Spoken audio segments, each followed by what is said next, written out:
The Holy Gospel this morning is from the Gospel of Luke, the 5th chapter. Just then some men came carrying a paralyzed man on a bed. They were trying to bring him in and lay him before Jesus, but finding no way to bring him in because of the crowd, they went up on the roof and let him down with his bed through the tiles into the middle of the crowd in front of Jesus. When he saw their faith, he said, "Friend, your sins are forgiven you." Then the scribes and Pharisees began to question, "Who is this who is speaking blasphemies? Who can forgive sins but God alone?" When Jesus perceived their questions, he answered them, "Why do you raise such questions in your hearts? Which is easier to say, 'Your sins are forgiven you,' or to say, 'Stand up and walk'? But so that you may know that the Son of Man has authority on earth to forgive sins," he said to the one who was paralyzed, "I say to you, stand up and take your bed and go to your home." Immediately he stood up before them, took what he had been lying on, and went to his home, glorifying God. Amazement seized all of them, and they glorified God and were filled with awe, saying, "We have seen strange things today." The gospel of the Lord. Thanks be to God. She is such a tough act to follow.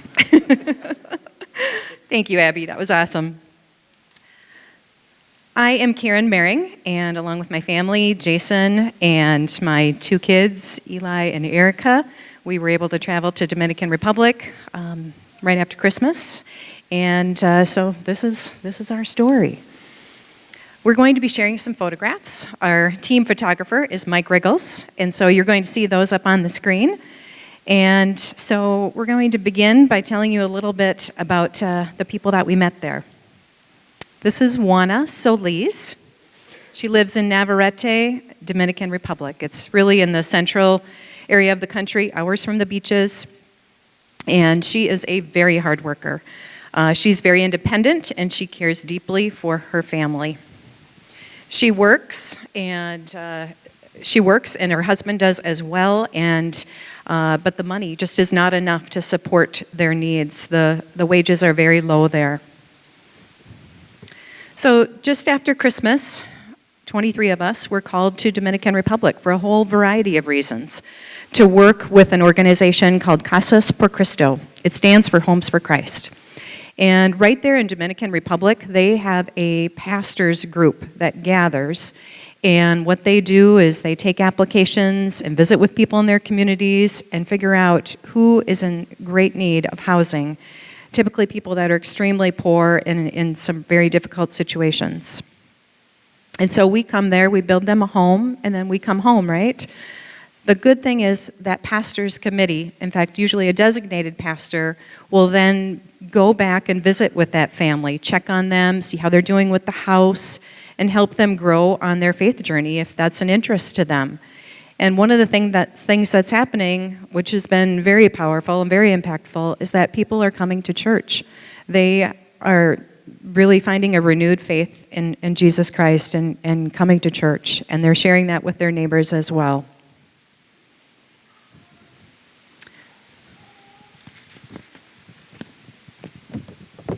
So for 3 days, our team poured our hearts and souls into building this wood frame house for Juana. It began by leveling the dirt, digging the holes for the foundation, and then pouring the cement slab. Pouring that cement slab is very labor intensive. It generally takes at least a couple of hours. And what we're doing is we're shoveling rock, we're shoveling sand, carrying buckets, and we're feeding the cement mixers. We don't want to stop when we're pouring that. And so it is just continuous hauling these buckets, and it's hot. It's 85 degrees, it's muggy, and that mugginess continues right into the evening. So we get the cement slab poured, and then we begin building walls, installing windows, a roof, doors, and the home even has electricity. Now, the view from Juana's place is impressive in many ways, but it's also sad in some ways. This picture, if you look closely, they're actually putting up a wall, And on either side of Juana's home, there is a water canal that's flowing. And you close your eyes, and it's beautiful, it's peaceful. And then you open your eyes, and as Abby said, there's no garbage service. There's no infrastructure for that type of thing. So there is garbage that is bubbling in the canal, and it is in the street. You look out across the field here, and it's actually a rice field, and there was usually a couple of gentlemen out there with a horse, and they were cultivating the rice field. And then there are beautiful mountains off in the background. Hi, my name is Eric Albertson. I'm married to Jennifer's old boss. Thank you. And Jan and I are so blessed and thankful that we could attend with this group. Truly an honor and a life-changing experience, so thank you to everyone here. There's three people we'd kind of like you to get to know here that we got to know a little bit while we were on the build site, actually. And the first one is Juana. She's married to Jose. Juana and Jose both work to make ends meet. As Karen mentioned, though, their wages do not cover their living costs. Not long ago, Juana's adult daughter was having trouble in her marriage, and so Juana built her a home next to theirs. And yes, she built it herself. And these people are very resourceful, and if you look at the building material, it's likely scavenged or repurposed building material. Juana was a hard worker, building right beside us when we worked to complete her home. She carried pails of rock and sand for the cement, pounded nails in building the frame, and also in the siding, and treated us as honored guests by serving us her special sweet Dominican Republic coffee. Just a small sample cup, about 4 ounces, was just the perfect amount.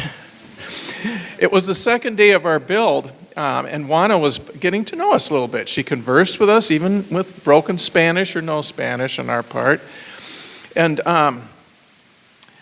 she smiled with her warm smile and was an integral part of our team. This day was also the day, the second day, that we found out that Juana had lost her job. She worked for a family caring for their home and their kids, and had asked if she could have just a couple days off to work with a team from America coming to build her a home. The people she worked for said, no, if you don't come to work, you will no longer have a job. It was very sad for all of us, in that we almost felt a little responsible for her loss of job. But she kept on working with us and was certainly a great asset to the team. And from Joshua, the verse we heard already, be strong and courageous, do not be afraid, do not be discouraged. For the Lord your God will be with you wherever you go. And I truly believe Juana felt that and was just comfortable being with us. The next person we'd like you to meet is Anita, and I think her picture's up there with the microphone. She lived just down the dirt road from Juana, and she is a bundle of positive energy. You cannot look at her without smiling. She was so much fun to have around. There's a spring in her step. She's such a cool lady in spite of her very difficult living conditions. She has a strong faith and is very involved at her church. Anita saw her neighbor and friend Juana struggling and invited her to attend that church, which is a caring and tight-knit faith family. Juana began attending regularly and got to know the pastor, and he suggested that she apply for a home through Casas Pro Cristo. Our team was actually able to attend church and worship alongside Juana and Anita on the Sunday we were there. Church members believe strongly in the power of prayer and praise for our Lord. We were so blessed to share communion, where everyone is served the bread and wine at the same time, and then we all eat at once. Truly a feeling of being with a family of Christ, even though we're thousands of miles away. From Psalm, come and see the works of God, who is awesome in his deeds towards the sons of men. Finally, we'd like you to meet Jose. Jose is married to Juana. He works long, hard days and feels bad that he's not able to fully support his family. He does not attend church with Juana, although that is her prayer. The first day of us building the home, he arrived after work, just as we were packing up all of our gear and tools and stuff. And he was surprised to find us there, and also surprised there was an entire cement slab all completed for his new home, for their new home. The second day, Jose showed up in the afternoon while we were still building. His interest was growing, and he did what he could to help. On the third day, he arrived by lunchtime, and this time he could see what needed to be done and stepped up to help us complete the home. You could see the softening of his heart. We prayed that seeds were planted and that his faith will grow. From Hebrews, and without faith it is impossible to please God, because anyone who comes to him must believe that he exists and that he rewards those who earnestly seek him. I'm Mike Riggles. This is my 7th trip down there.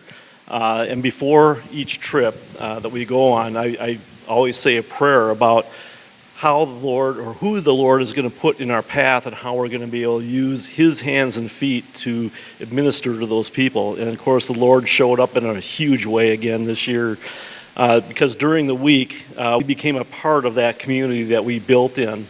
We went to Juana's church on one Sunday for a service. It was we didn't understand the language, but we knew what was going on, and it was a very powerful service. We also started a second house in her neighborhood. It was just a couple blocks away. So we laid the foundation and the cement floor. Another group that was going to come down the week after us was going to finish that house. It was for a woman that has special needs, and they wanted to bring her back to that community so that they could take care of her. This is a very, very tight community, so they do watch out for each other. But most important, or not most important, but we also, as a part of the dedication celebration, we had an opportunity to serve a community meal. And as you can see there in the pictures, her house and the old house are in the background there.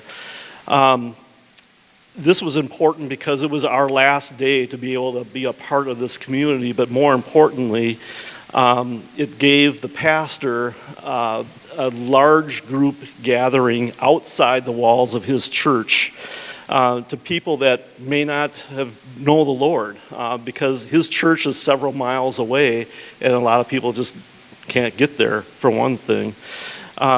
So this was a very powerful message. He kind of used the house and us as a backdrop to his message. When his message and blessings were over with, then we showered Juana and Jose with even more gifts, which included a table and chairs for a kitchen, a bed, a stove, 2 Spanish Bibles, one of which is a children's Bible so that Juana can share that with her grandkids. We also gave the quilt. You can see Juana holding it. Oh, there it is there. That was made here by Our Saviour's quilting ministry. And then, of course, we gave them the keys to their brand new home. It was a very, very emotional day. Many tears were shed by all of us. And it's going to be, it'll be something that we'll never forget. We also went into another community. This was the neighborhood that we built in last year. And we went to see Guadalupe and her family. She is doing really, really well. The old house that she had, it either fell down or they took it apart. We're not quite sure which one. But she used the materials from that old house to build a bathroom onto the side of her new home. So now she has a 2-bedroom, 2-bath house. It's a little different than what you see around here, but she's doing very, very well. The old house that they tore down has now become like a patio out in front of her home where her grandkids can play.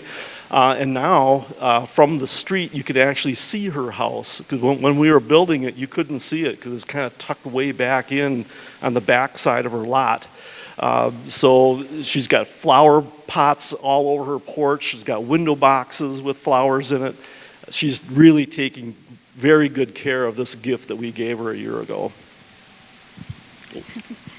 All right, I'm Cindy Paulson, and on behalf of the Casas por Cristo team, we want to thank you. We could not have done this without your guys' support, both financially, with the showing at the pig roast at the fall festival, the money that was made during that meal and the special donations that you guys have given, that helped us to fully purchase the house, the materials for the house, the wood, the nails, the tools. We brought our tools, but it helped us. We had the quilters team, as Mike said, that made the blocks for the quilt. It was the beads that we were able to hand out at the community dinner itself with the hot dogs and buns and all the other food that we gave out. We could not have done it without your financial contributions, so we thank you for that. Also, your prayers. We fully felt those prayers while we were miles away, thousands of miles away, and we appreciate those prayers of support for those of you who prayed for us while we were gone and on the days leading up to the trip as well. So thank you again to all the members and friends of our Saviors. My name's Jason Mering, and Karen and I, this is the 7th year that we've been able to organize builds like this. The first 5 were in Guatemala, and the last 2 were in Dominican Republic. At this time, I want to invite the rest of our team to come up so you can see everybody else who was able to come with us. Not everybody's here this morning. We had a family of 6 from Sioux Falls, South Dakota, who joined us. And then some of the kids are still in college and those type of things. But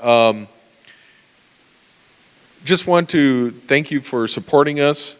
Kind of give you an update of the people that we met that was shared with you. First of all, Juana, while we were there, we learned that she had lost her job because she wanted to be part of the build. Well, we're glad to find out that she did get a job.